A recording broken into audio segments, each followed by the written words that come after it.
السيد الرئيس. Mr. President, when the world stood amidst the ruins of war 80 years ago, it faced a watershed moment, one that required a transition to a new order, with the previous international systems having failed to maintain international peace and security. The world was faced with a choice. It chose peace and embraced a new era of international cooperation and solidarity, embodied by the establishment of this organization. Today, we once again face a pivotal moment.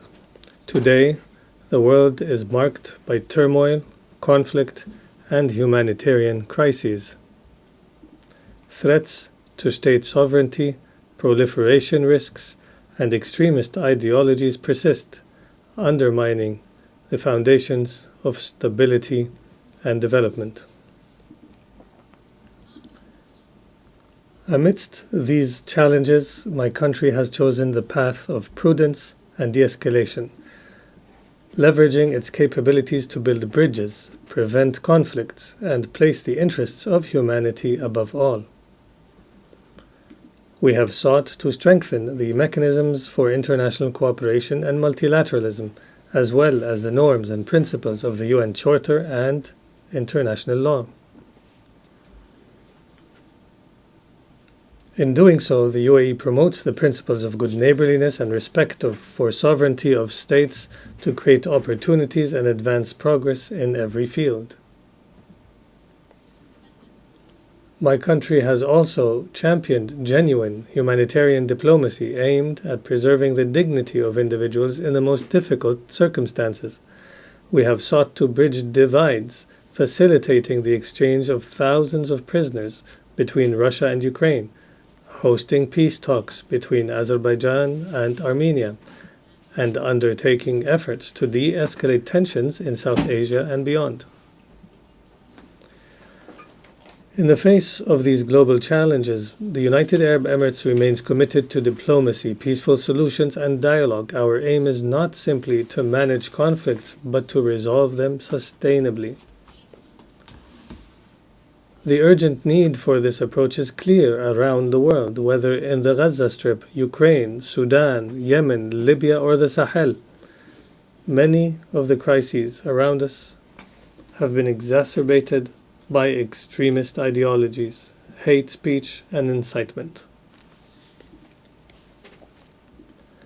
That is why we are leading efforts to advance the tolerance, peace, and security agenda, to uphold the values enshrined in the UN Charter, and to break cycles of conflict.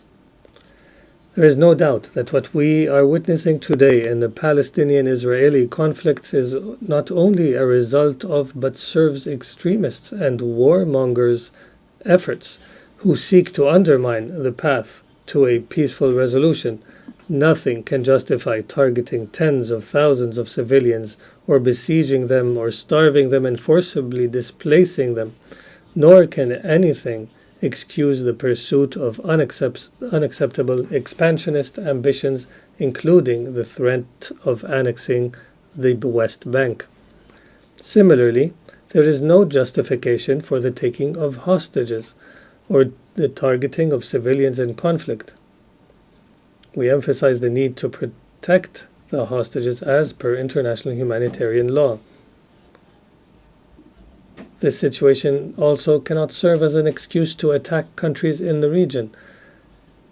Israel's treacherous and reprehensible attack against the state of Qatar constituted a flagrant violation of its territorial integrity and of the security of the Arabian Gulf region, as well as a breach of the most fundamental principles of international law. Aggression will not bring stability to the region. My country has always believed in the centrality of the two-state solution and the realization of an independent, sovereign Palestinian state with East Jerusalem as its capital, living side by side with the State of Israel. in security, peace, and prosperity. This is the fundamental requirement for achieving a permanent, just, and comprehensive solution to the issue, with a Palestinian state capable of fulfilling the aspiration of the Palestinian people, restricting the use of weapons, and ensuring security, stability, and the rule of law, with no place for terrorists and extremist groups. My country also welcomes the growing recognition of the State of Palestine. We invite others to follow this approach as an investment in a better future for the region. Our first and most urgent demands remain an immediate and permanent ceasefire in Gaza, ending the siege on Gaza, releasing the hostages and detainees, and urgent, unhindered delivery of humanitarian aid at scale. The UAE continues its role as the largest donor of aid to Gaza, mobilizing all its relations, resources, and capabilities to this end. We will continue to deliver aid to the most in need despite the restrictions and obstacles. As part of our commitment to prioritizing diplomatic solutions and justice in the international system, my country continues to place the dispute of the 3 occupied Emirati islands in the Arabian Gulf, Greater Tumb, Lesser Tumb, and Abu Musa, at the forefront of our national priorities. We continue to call on Iran to end its occupation of these islands, which are an integral part of UAE territory, as well as to respond to our repeated calls to resolve this dispute through direct negotiations or by resorting to the International Court of Justice. We also reiterate here our full support for Moroccan sovereignty over the Moroccan Sahara and endorse the autonomy initiative within the framework of Moroccan territorial integrity. Mr. President, the brutal scene unfolding in Gaza is not the only crisis engulfing our region. In Sudan, people are experiencing immense human suffering and famine. My country stands with the Sudanese people, supporting their aspirations to end the civil war and its profound humanitarian consequences. We underscore the importance of the statement by the Quad on Sudan and the call for a humanitarian truce. We stress the importance of reaching an immediate ceasefire and ensuring unhindered access for humanitarian aid throughout the country. Sustainable peace cannot be achieved through military means. A transitional process must be pursued in Sudan, leading to an independent civilian government, one that is not controlled by any of the warring parties and which denies space to extremism and terrorism. Mr. President, my country is committed to supporting the role of international organizations and multilateral institutions. There is an urgent need to develop and reform the existing institutions for collective action, especially the UN and Security Council. In particular, the UAE views the UN80 initiative as an opportunity to both strengthen the organization's capabilities and ensure a clear vision for its work in the decades ahead. This vision of UN reform is consistent with the UAE's ambitious national approach.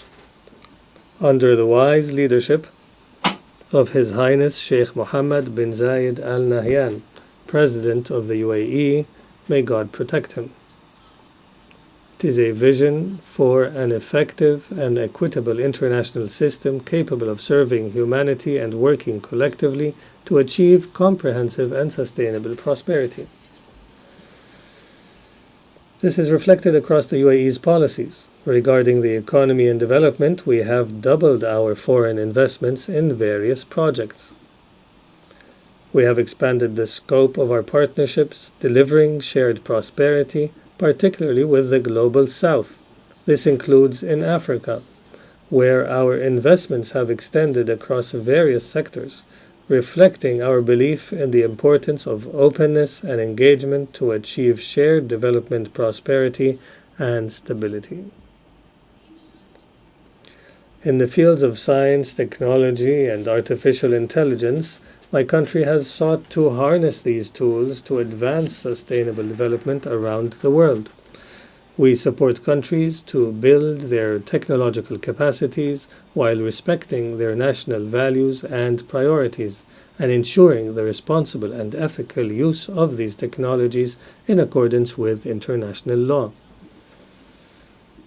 As for our ongoing efforts to protect the planet, the UAE is accelerating its investments in international climate action, supporting innovative solutions to achieve an orderly and responsible transition and to promote clean energy. My country affirms its full commitment to implementing the outcomes of the UAE consensus from COP28 held in Dubai in 2023.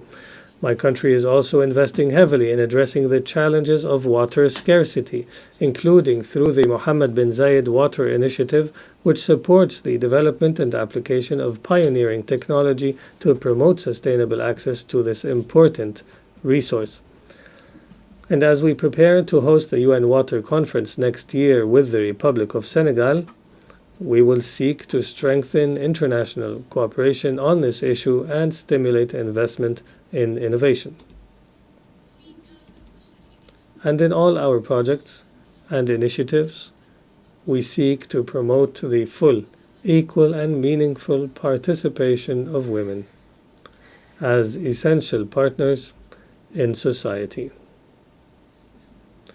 In conclusion, Mr. President, at a time when our international institutions are weakened and the principles of international law are undermined, we must live up to our shared responsibility to ensure the continuity of our international system, to restore its credibility, and to secure a better future for generations to come.